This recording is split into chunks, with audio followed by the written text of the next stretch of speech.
எங்களோட இந்த தோட்டம் வந்து வானம் பார்த்த பூமி தாங்க. இங்கே கொஞ்சம் மல்லி செடி வச்சுருக்கோம். போன 10 நாள் வரைக்குமே பார்த்திங்கன்னா, இந்த மல்லி செடியில ஒரு இலை கூட கிடையாதுங்க. சுத்தமா மழையே கிடையாது. மழை இல்லாம இருந்ததுனால மல்லி செடியில இலையும் இல்ல, ஒரு பூ கூட கிடையாது.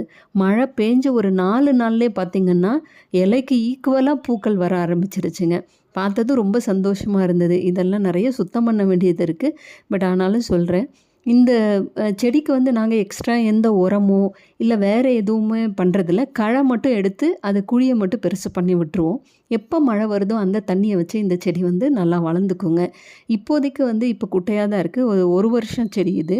இன்னும் கொஞ்ச நாள் போச்சுன்னா நல்லா பெருசா ஆயிடும். மல்லி மல்லி நல்லா பூக்கணும் அப்படிங்கிறதுக்காக இந்த உரம் போடணும், அந்த உரம் போடணும், இப்படி பார்த்துக்கணும், அப்படி பார்த்துக்கணும் எந்த கவலையும் படாதீங்க. அதுக்கு தேவை மழை. மழை பெஞ்சதுன்னு வச்சுக்கோங்களேன், சீசன் டைம்ல நல்லாவே பூக்குங்க.